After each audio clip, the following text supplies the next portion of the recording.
Good morning, guys. How you doing? Fixing to go to the woods here, get my hike in. It's breaking day here, but I'm going to check the palmetto bloom, see how it's doing. And I was out there the other day, didn't look too bad. So see how that's going. Kind of a cool morning. What I wanted to show you real quick here, I showed you this small scale mixing tank. You know, you just mix it by hand, and the valve set up and all 1/4 inch.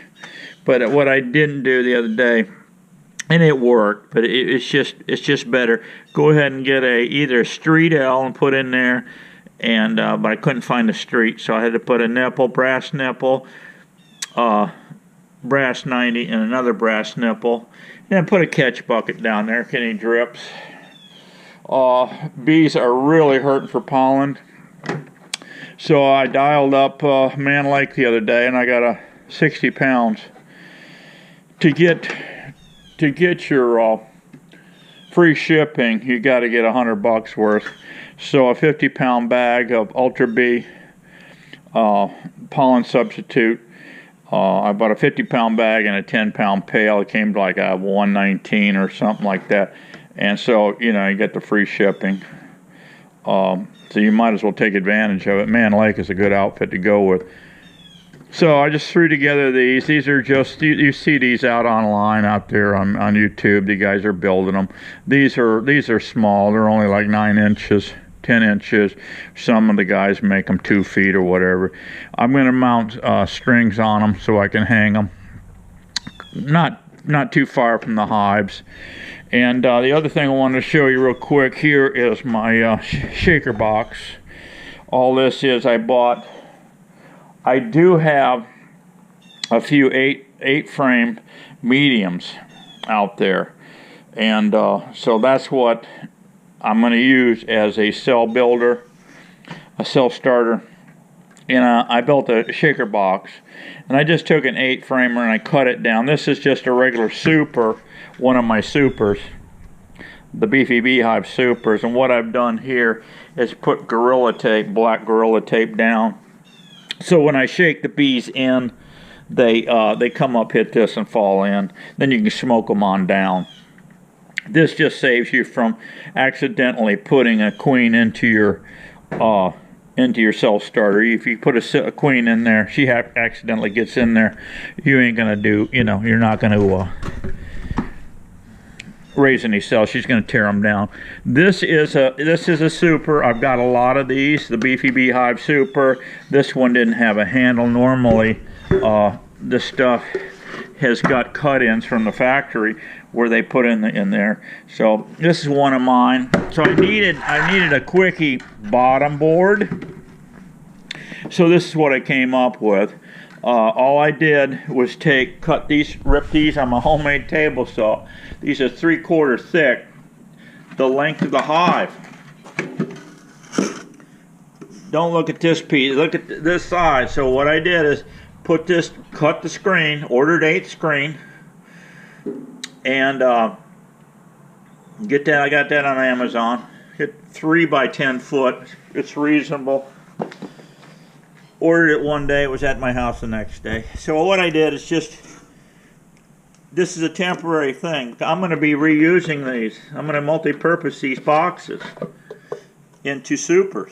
Once toward the end of the year, going into winter, I'll be supering up some stuff, because right at the end of the year, I've got a Brazilian pepper flow where I can make some good honey, store the honey in these. So then I'll evaluate my queens.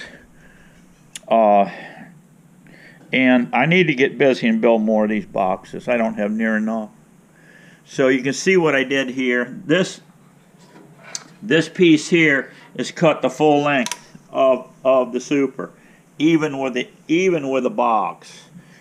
Then I just put it on a bench and stapled this screen to here. There's no joinery here at all. Okay, none. It's the only thing holding this together is the screen stapled on the other side. Okay?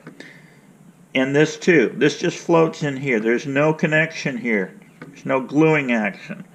But the way you tighten it up is you your next piece is, I cut here, I've got a 3/4 hole, entry hole for the bees. These are glued on and ran in with screws into the wood. The screws end up about in here. I forget the length of them. But I did glue and screw them in. The same on here. So this piece, you see, overlaps this joint. And there is a screw coming through here and here. So that tightens that up. That's it. That's the only thing holding these corners together. Very sturdy. And then it temporarily shot 4 screws when you're done with this nuke. So you've got a nuke and you're at the end and you need supers. Alright? You can come back here, take a screw gun, shoot these out. Alright, now this porch, this landing porch, this is nailed on, but it's pre-drilled.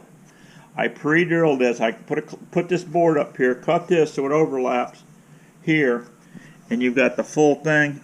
This is glued on with Tight Bond 3. And I just put a clamp here, pre-drilled it all the way through, started, then after I did that, I pulled it up, glued it, started my nails through so they fell into the pre-drilled spots.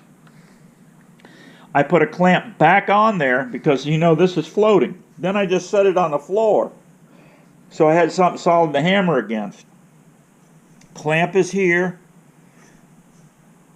frame is on the floor, then go ahead and sink your nails, pull your clamp off, you're done. Now here, this thing didn't have an inset cut in, so I just threw that scab on it.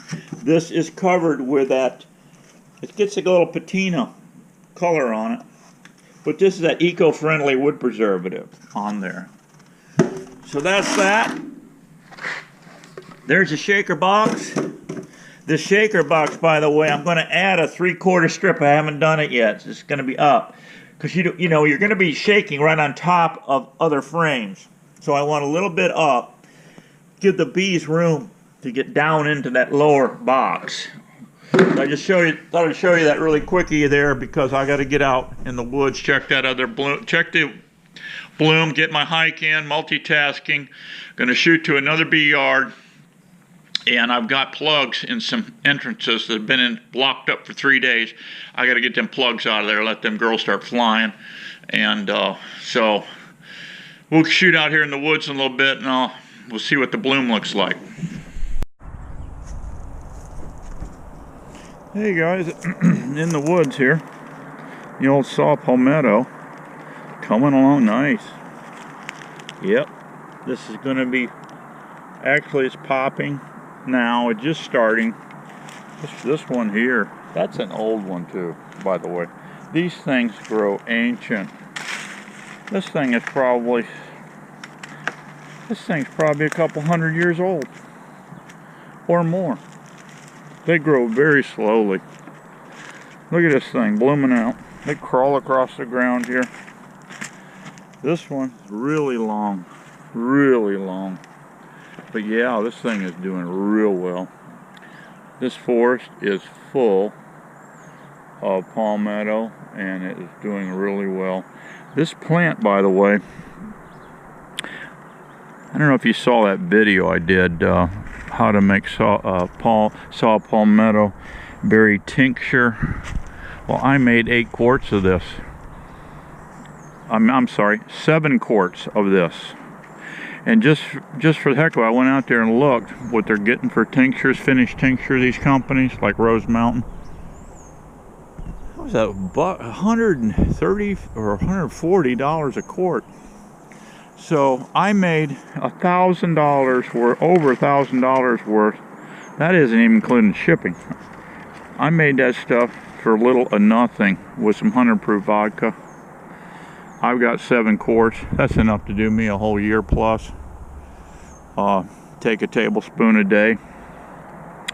Excellent thing to add to your holistic arsenal. Yes. So I'm really impressed here. Whether how much nectar it's got this year, I don't know. How much berries we're going to get this year, you don't know. But we've had plenty of rain. So I'm thinking that this is going to have plenty of nectar. But the bees will tell us. The bees will show us what's happening. So I'm not really sure how far this plant goes north. It's up in Georgia, Alabama, I know. How far north, I'm not really sure. But us Florida crackers have plenty of it, so that's a good thing. Alright, I'm going to wander through the woods. If I see something else, I'll light up the camera.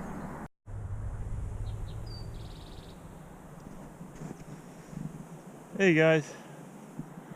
Typical Florida scenario.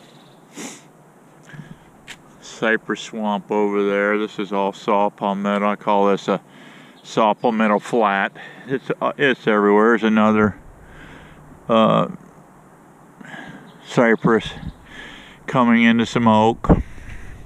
Also, what we got going on too, and these partner up. Wherever you got, usually wherever you have saw palmetto, you got the gallberry, and you can see it's starting to bloom here, and yeah, it's got a lot of bloom on it. Plenty of moisture. It's really dewy this morning. Nice and cool this morning. Great walk. I don't have any deer flies chewing me up. That's kind of nice. So yeah, this combination between this stuff, by the way, when I was up further north, about an hour and a half north of here, into the Gulf Hammock, I had a location there, and the bears started getting me pretty bad. I didn't have electric fencing. That was the last year I was in there, and always did very well. The combination of this nectar and that saw palmetto, the honey's got almost like a little cherry flavor to it. It's excellent honey, excellent table grade honey. I just thought I'd show you that. I'm gonna keep on my hike, see what else is down the trail. Little white-tailed deer over there watching me. Giving me the evil eye. Yeah, look at him. Way over there. Keep walking. We just keep walking here. It's getting a little bit scared. He said, look at that, there's a Yeti coming. He said, one of them human Yetis. Good sized deer. For Florida.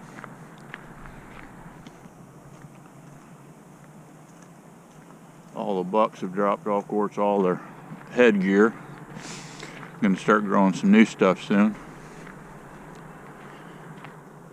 Like a big doe. It could be a buck, who knows. Oh, he's looking around, he's getting nervous.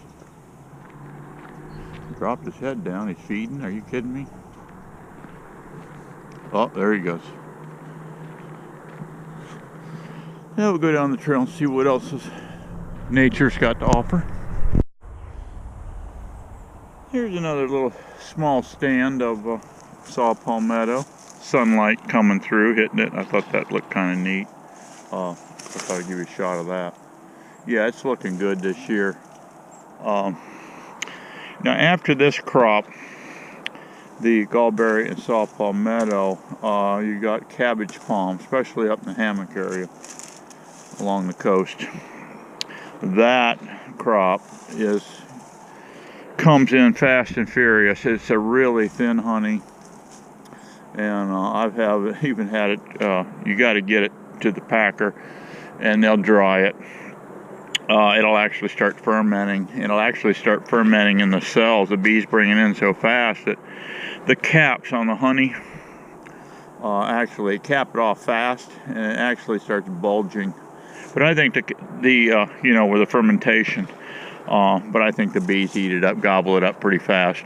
So they probably get drunk on it. But after that, cabbage palm, that stuff runs all. I used to keep my bees up there in a hammock all the way to September. And then I would come out of there and haul butt to Northport, Port Charlotte into the Brazilian pepper. And then after that, a month of that, then I'd pick them up and go all the way into Naples, into the punk forest. The state is going crazy, wasting taxpayer money, trying to kill out the punk, which came from, call it punk, it's, I think they call it Metalluca. It came from Australia as its home, and the Australian beekeepers, I guess, are doing quite nicely with it. I don't know what critters eat punk, if any, but anyway, yeah, and then they're wasting a lot of money trying to kill it out. The developers brought it in. Ariel seeded the whole Everglades area to dry it up. Punk loves wet ground, so you could seed it right in swamps. And I guess back in the day, that's what they did. Don't know for a fact, but that's what I heard. Up my area, Brazilian pepper, it came from Brazil, and I'm sure the beekeepers brought that in back in the day, and now it's an invasive species taking over. And it keeps going north as it warms up. I'm in the middle of the state, and you hit a line in there. Now along the coast, it goes up quite a ways, I've noticed. The Brazilian pepper does, but inland not so much, because it doesn't like frost. So there's another little quickie on that. I'll keep going down the trail.